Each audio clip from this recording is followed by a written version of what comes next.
안녕하세요. 사실과 자유 이승만TV의 주익종입니다. 오늘이 인천 김성수 선생 탄신 제130주년이 되는 날입니다. 좀 나이가 있는 분들은 인천 김성수 선생에 대해서 어느 정도 알고 계시겠지만 젊은 분들은 생소할 수도 있습니다. 그래서 오늘은 일제의 인천 김성수 선생에 대해서 보도록 하겠습니다. 제가 제목을 한국 근대화의 조직가 이렇게 붙여봤습니다.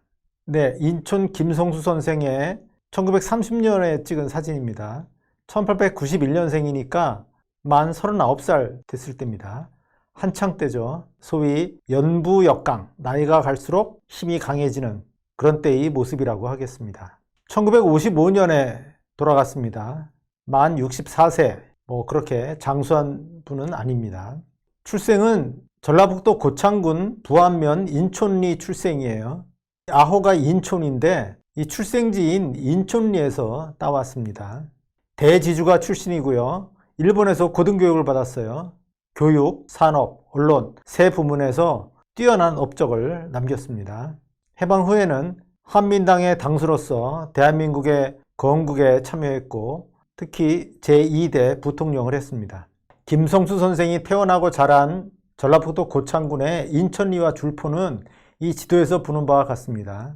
김성수 선생이 태어난 인촌리는 이쯤에 있습니다. 이 일대가 고창군이고요. 고창군의 부안면의 인촌리에서 태어났고 줄포만 건너편에 있는 줄포라는 곳으로 옮겨가서 성장했습니다. 고창군은 전라북도 내에서는 제일 남쪽에 있고요. 그 아래 전라남도에 장성군이 있고 또 영광군이 있어요. 본래는 이 김성수 선생의 일족이 장성군에 살았습니다. 그 할아버지 때 고창군으로 이주를 해서 여기서 대지주가로 성장한 겁니다. 이 인촌 김성수의 일가가 본래는 전라남도 장성에 쭉 거주해온 울산 김씨입니다. 조선 중기에는 하서 김인우라고 하는 대학자도 배출한 바 있는데 그 이후에는 과거에도 크게 급제하지 못하고 경제적으로도 영락한 집안이었습니다. 이 김여엽이 전라북도 고창군에 있는 정씨 집안의 규수와 혼인을 하면서 고창으로 이주하게 됐습니다. 이 김여엽이 결혼한 처가는 양반의 격은 좀 떨어지고 대신 돈은 상당히 있는 집이었다고 합니다. 이 김여엽의 부인이 가산을 경영을 잘 했다고 해요. 근검절약해서 재산을 모았고요. 그 돈으로 장성과 고창, 영광 등에서의 경지를 계속 늘려나갔습니다. 소장료 수입이 생기면 또다시 재투자하는 식으로 했고요. 이 김여엽에게는 두 아들이 있었어요. 장남 기중과 차남 경중이 있었는데 이들도 지주 경영을 확대해 나갔고 또 그 축적된 재산을 기반으로 경기도, 충청도, 전라도의 몇 개 군에서 군수까지 했습니다. 돈으로 관직을 산 건데 군수 재임 기간은 그렇게 길지 않았고요. 다만 군수를 역임하고 나면 이제 유력 양반가로서 이들이 거주하는 고창군 수령의 수탈을 벗어날 수 있다고 하는 효과가 있었습니다. 당연히 이들은 고리대도 했고요. 또 당시 풍흉에 따라서 고가가 굉장히 심하게 등락을 보였고 그에 따라서 땅값도 심하게 등락을 보였는데 주식을 쌀 때 샀다가 비싸게 파는 식으로 땅값이 떨어졌을 때 땅을 사서 땅값이 오르면 팔고 다시 땅값이 떨어지면 또 사고 이런 식으로 해서 토지를 늘려나갔다고 하는 겁니다. 1918년도에 이 장남 기중은 약 700 정도의 논을 갖고 있었고요.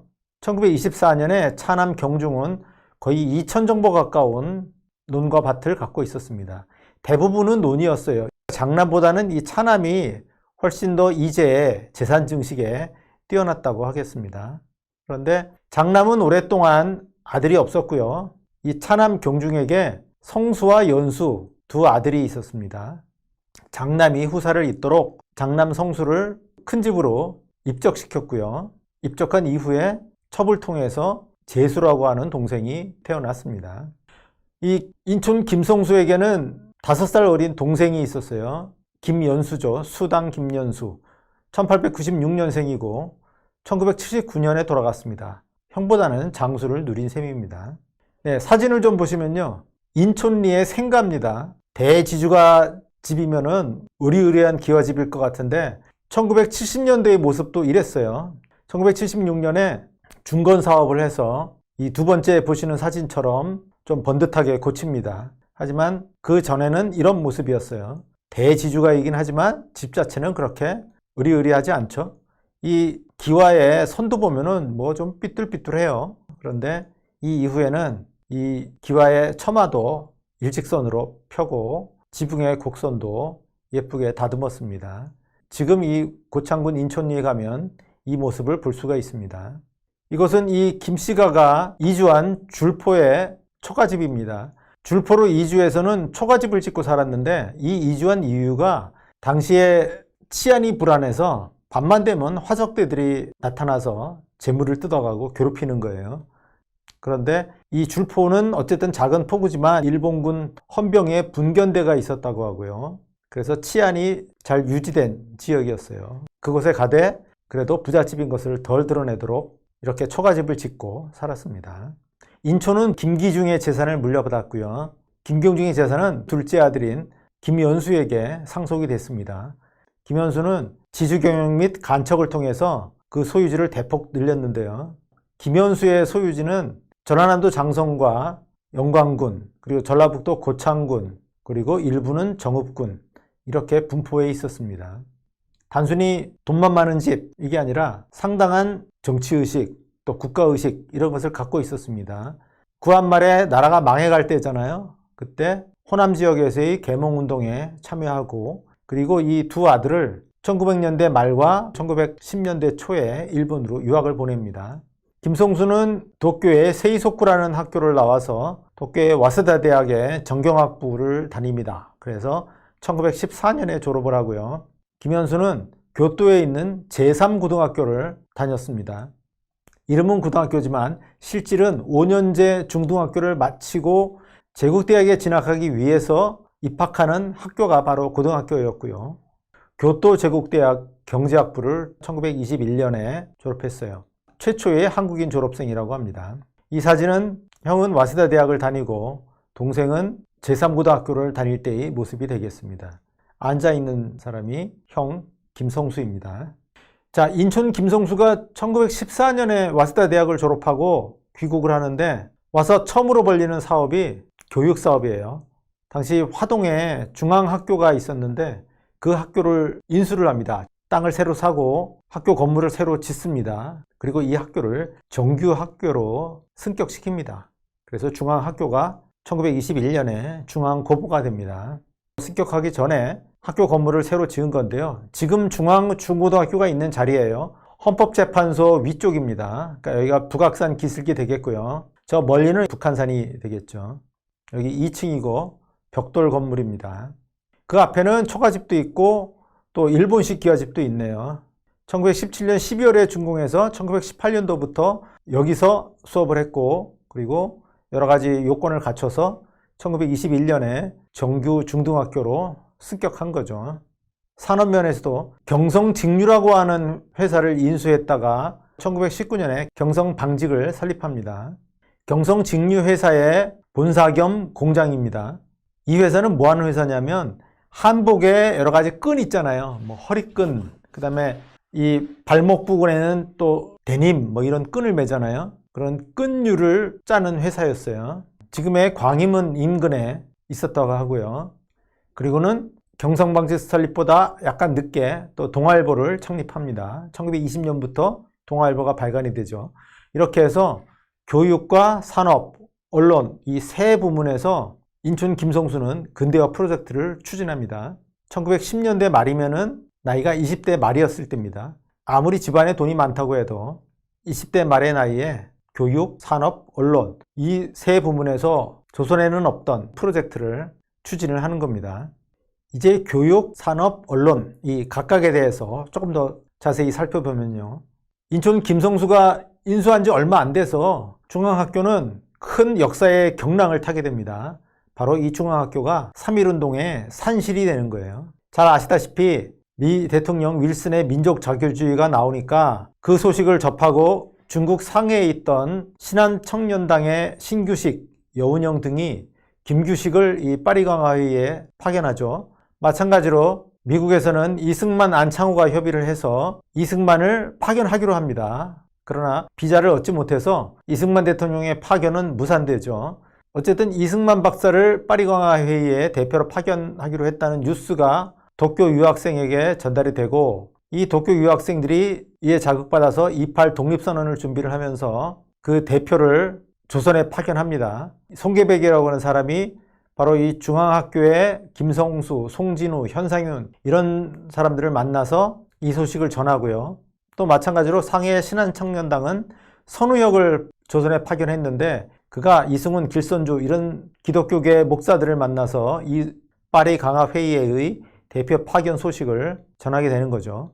이렇게 해외에서의 독립운동 소식이 알려지니까 국내에서도 그렇다면 대대적으로 만세운동을 펼치자 해서 손병희, 최린 등 천도교 그룹과 협의를 하면서 만세운동이 추진됩니다. 그런데 이들이 구한말의 대신들까지도 참여시키겠다고 하다가 거절당하고 일시 침체에 있었는데요. 그때 활발히 나선 그룹이 바로 이 중앙학교의 그룹이에요. 김성수, 또 김성수의 친구인 송진우, 현상윤, 물론 다 동경 유학생 출신입니다. 이들이 기독교 그룹을 다시 불러들이고 또 이 기독교 그룹이 천도교 그룹과 손을 잡게 해서 3.1운동이 일어나게 되는 겁니다. 이 김성수나 송진우, 현상윤은 33인에 물론 들어가지 않았고요. 그 이선 인물로는 송진우와 현상윤은 참여를 했고, 그래서 나중에 일제가 3.1운동 관련자들을 대대적으로 검속해서 수사할 때 송진우, 현상윤 등은 체포가 돼서 형을 살았습니다. 이들은 김성수까지 연루시켜서는 이 중앙학교가 폐교될 수도 있다 이렇게 우려를 해서 김성수는 표면에 드러나지 않도록 했습니다. 어쨌든 인천 김성수가 중앙학교를 인수한 지 얼마 안 돼서 이 중앙학교의 교사진들을 중심으로 해서 3.1운동의 조직 작업이 진행이 됐다 하는 얘기입니다. 바로 그래서 김성수는 이후 경성방직과 동아일보의 창립 작업을 추진할 수가 있었습니다. 경성방직의 창립입니다.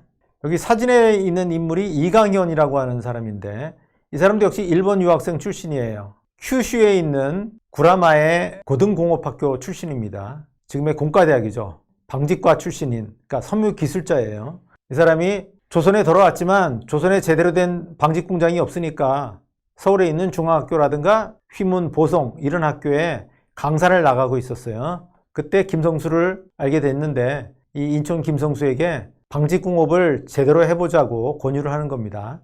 마침 1917년 말에 부산에 일본인 기업으로 조선방직 주식회사가 대규모 기업으로서 창립이 돼요.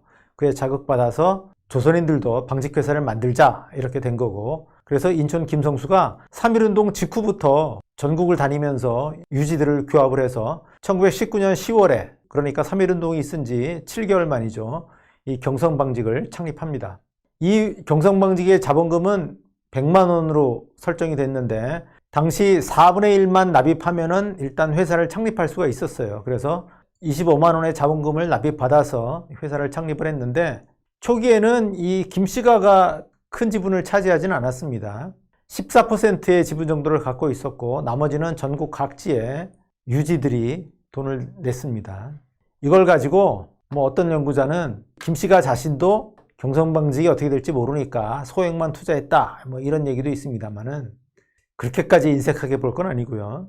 어쨌든 전국 각지에 조선인 자본가들의 힘을 모아서 회사를 창립하겠다라고 하는 뜻이 있어서 처음에는 이 김씨가의 지분이 낮았습니다. 이 경성방직을 추진한 3명이 김성수, 이강현, 그리고 박용희라고 하는 사람인데, 박용희는 동경제국대학 법과를 졸업한 사람입니다. 나이가 28, 31살, 34살, 그러니까 30살 전후에 요즘으로 치면은 벤처기업가들이라고도 하겠습니다. 어쨌든 젊은이들이 이 회사를 추진을 한 거예요. 그런데 초기에 공장을 지을 때까지 여유자금이 있잖아요. 그 여유자금을 투기자금으로 썼다가 큰 손실을 입습니다. 25만 원 중에서 13만 원을 날리는 거예요. 무슨 이야기냐면 상품이라고 해서 면화, 면사, 면직물 이 3가지 물품을 상품이라고 불렀는데 1910년대 후반에 1차 대전 말에 이 상품 가격이 계속 올랐고요. 호황을 보이고 있었어요. 그러니까 이거 사두면 이익이다 해가지고 뛰어든 건데 1919년 3월부터 1919년 말입니다. 이때까지는 계속 올랐어요. 경성방직은 요 1919년 10월에 창립이 됐죠. 그 이후에는 떨어지다가 다시 올랐다가 떨어졌다가 올랐다가 또 떨어지고 뭐 이런 식으로 해서 결국은 1920년에 하락했습니다. 그런데 이 경성방직의 경영진이 여유 자금을 가지고 상품 투기를 한 거예요. 가격이 떨어지니까 큰 손해를 봤겠죠. 납입 자본금의 반 이상을 날립니다. 13만 원의 손실. 보통은 문을 닫아야죠. 이렇게 해서 망한 회사들이 많습니다. 그런데 김성수는 고향에 내려가서 집에 토지를 담보로 8만 원을 차입을 하고 그 다음에 제2차 자본금 납입에 참여합니다. 원래 이 김씨가의 지분은 14%밖에 안 됐고 나머지 86%를 다른 주주들이 갖고 있었잖아요. 이 사람들이 제2차 자본금 납입에 참여하겠습니까? 안 하겠죠. 처음에 돈을 냈더니 그걸 절반 이상 날렸어요. 그래놓고 2차로 자본금을 납입해달라라고 하면 안 내겠죠. 대량의 실권주가 생깁니다. 그 실권주를 이 김씨가에서 인수를 해서 25만 원을 투입을 합니다. 지분율이 약 65%로 올라가요. 물론 이 김씨가 중에서도 더 재력이 있는 동생 김현수의 집, 그 집의 자금이 투입이 됩니다. 그리고 영등포에서 직기 100대를 갖추고 소규모로 출발을 합니다. 20년대에는 총독부의 보조금도 받고 이러면서 근근히 경영을 유지해 나가는데 어쨌든 공장을 계속 돌리면서 학습을 하면서 생산성이 올라가요. 그래서 망하지 않고 기업이 살아남습니다. 이 1920년대에 경성방직을 경영한 인물은 이강현입니다. 그러니까 전문 경영인으로 운영됐다고 할 수 있고요. 김성수는 곧 동아일보사를 창립했기 때문에 그에 치중을 했습니다. 동생 김현수예요. 1921년에 대학을 졸업하고 조선에 돌아왔는데 바로 경성방직 경영에 들어가진 않습니다. 지주 경영을 해요. 당시 농토가 여기저기 흩어져 있었는데 이것들을 모아서 지역마다 하나의 농장으로 조직하는 작업을 했고요. 그리고 이 지주 경영의 회사로서 삼양사를 창립합니다. 지금 있는 삼양사의 바로 전신이죠. 또 고무신 회사인 중앙상공이라는 회사도 창립을 해요. 이래서 당시 김현수는 경성방직 경영에까지는 관여하지 못했고요. 경성방직은 이 이강현이라는 사람의 전문 경영인 체제로 운영이 됐다라고 하겠습니다. 어쨌든 인천 김성수는 경성방직을 착실하게 운영할 수 있는 이강현이라는 사람을 발탁해서 그에게 경영을 맡겼던 겁니다. 네, 다음은 동아일보의 창립인데요. 아시다시피 3.1운동 후에 일제가 문화정치를 펼치죠. 이제 억압, 강압 일변도보다는 조선인들의 언로도 터주고 조선인들을 뭔가 좀 참여시키면서 식민지 체제를 안정화시키겠다 하는 의도죠. 그래서 문화정치를 펼치는데 그 대표적인 일환이 조선인들에게 언론사를 허용하는 거였습니다. 그런데 당시 인천 김성수는 중앙학교를 정규학교로 승격시킨 다음에 전문학교를 설립할 계획을 갖고 있었어요. 그래서 신문사를 하자고 하는 제안에 대해서는 좀 주저했습니다. 하지만 여러 언론인들이 와서 재차 강력하게 권고를 하니 결국 신문사업을 하기로 결정을 했고요. 1919년 10월에 그러니까 경성방직이 창립되던 바로 그 달에 동아일보에 발행 허가를 신청을 하고요. 1920년 1월 허가를 받습니다.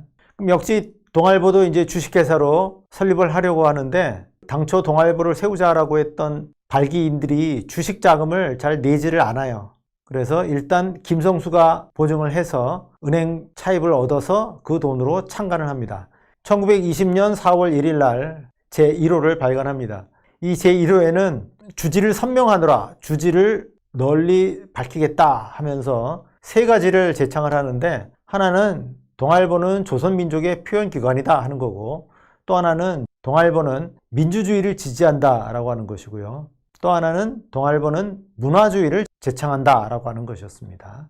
이렇게 이 세 가지 조선민족의 표현기관, 민주주의의 지지, 또 문화주의의 제창 이것이 동아일보의 3대 사시가 되겠습니다. 당시 일제는 조선인에게 3개의 신문을 허용을 했는데 다분히 전략적으로 배치를 한 거예요. 총독부와 맞서는 민족계 신문으로서는 동아일보, 그리고 실업계 신문으로서 조선일보에 허가를 내줬고요. 또 친일 신문으로서 시사신문이라는 것에 허가를 내줬습니다.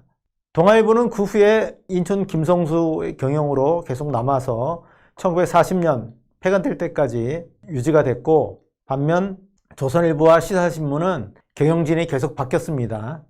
동아일보는 이렇게 창립이 됐는데 신문이라는 것이 온갖 글들이 실리게 되고 그러면 그 글과 관련해서 여러 가지 필화가 일어나게 됩니다. 특히 총독부의 심기를 거스린 경우에는 기사가 삭제된다든가 신문 자체가 압수가 된다든가 아니면 아예 정관된다든가 하는 일들이 생기게 되죠. 동아일보는 출발 때부터 주식 자금의 납입이 원활하지 않아서 재정난이 심했습니다. 급여도 제대로 못 줄 정도였어요. 1921년에 3.1운동 일어나고 나서 한 2년 됐죠. 이때 송진우가 이제 복역을 마치고 출감했는데 이때 김성수가 송진우와 같이 주식 모집 권유차 전국을 순회합니다. 회사 자본금을 70만 원으로 줄이고 그러면 1회에 17만 5천 원만 납입하면 돼요. 그래서 전국의 유지들로부터 자금을 모으는데 15만 원까지만 모으고 더 못 모았어요. 그래서 2인의 추가 투자를 받아서 21년 9월에 주식회사를 창립합니다. 송진우가 사장이 선임이 되고 부사장은 장덕수 이런 사람들로 선임이 돼요.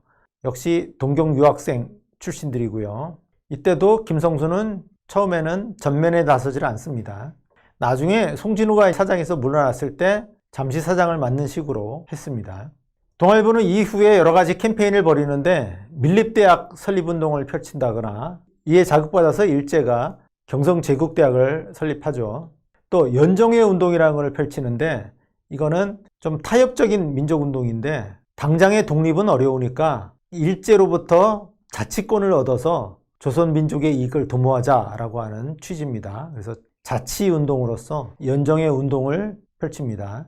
이걸 가지고 타협적인 민족운동이었다라고 비판을 하기도 합니다. 또 1926년에 신사옥을 건립해요. 지금도 있죠. 광화문 내거리에 동아일보사 건물입니다. 1926년에 준공된 거예요. 처음에는 3층인데 중축을 해서 5층 건물이 되어 있습니다.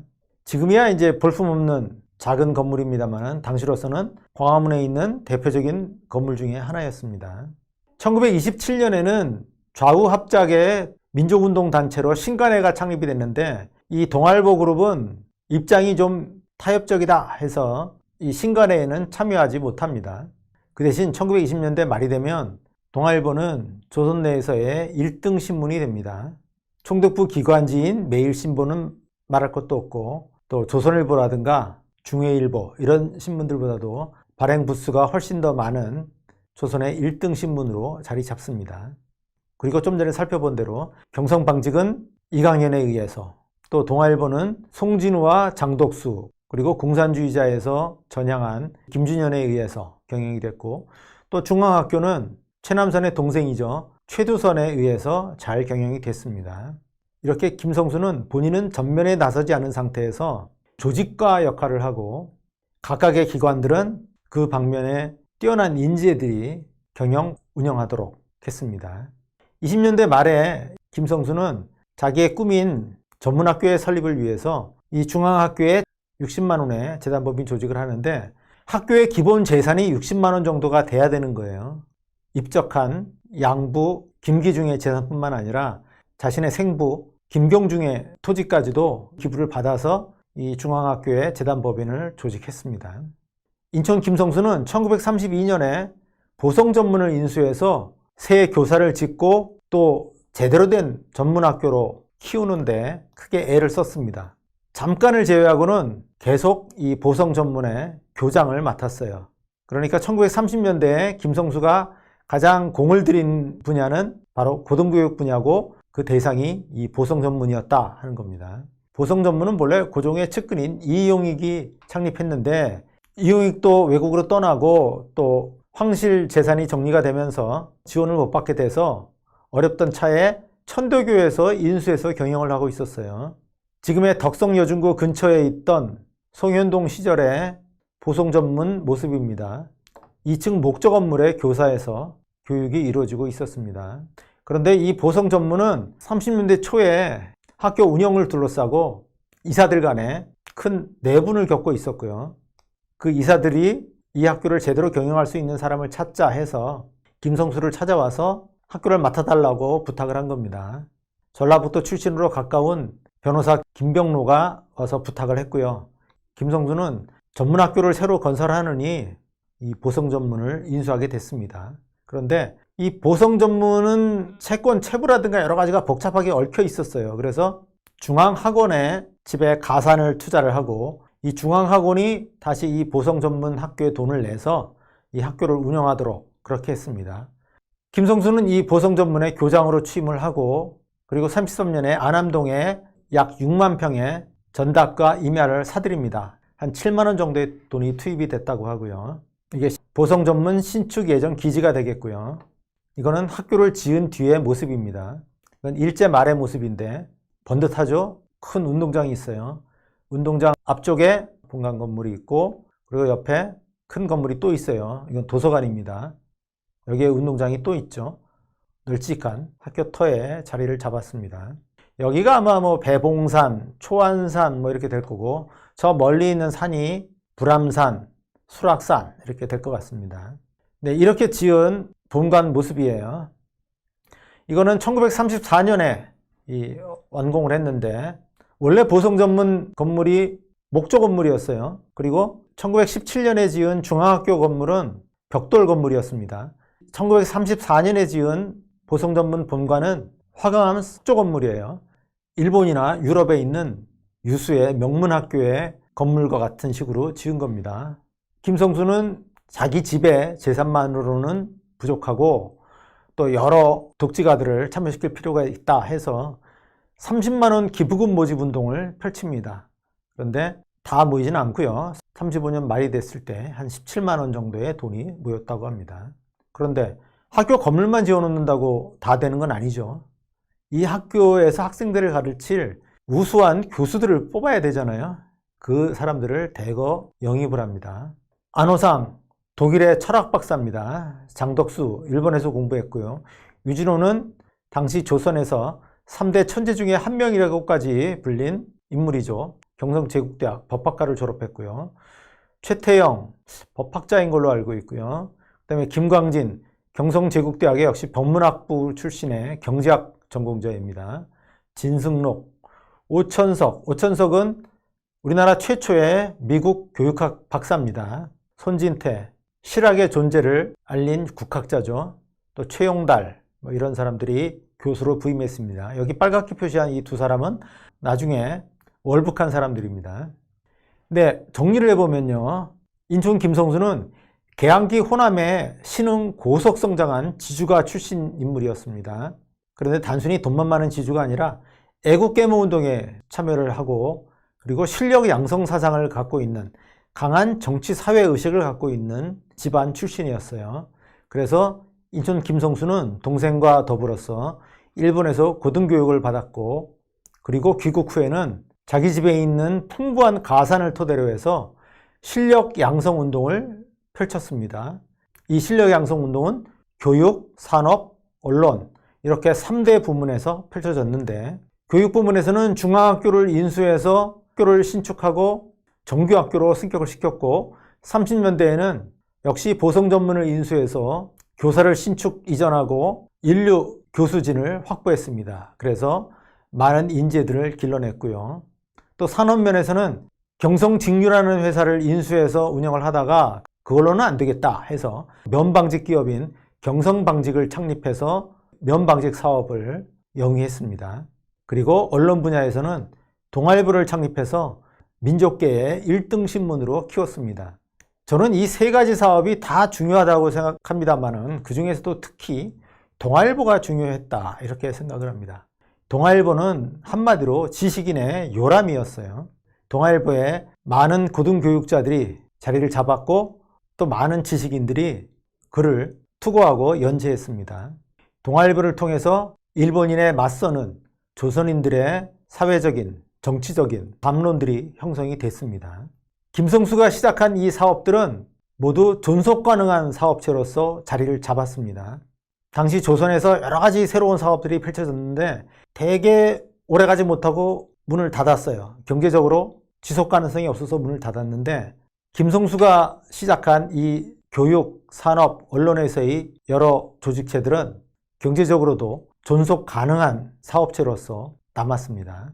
물론 이것은 김성수 혼자의 힘으로 된 게 아니고 김성수가 중마고우 송진우를 비롯한 도쿄 유학생들의 그룹 또 전국 각지의 유지들 이런 사람들을 참여시킨 결과였습니다. 자신의 돈과 전국 각지 유력가들의 돈, 여기에 뛰어난 전국 각지의 인재들을 모아서 이 중앙학교와 보성전문, 또 경성방직과 동아일보가 창립되고 유지, 발전할 수 있었습니다.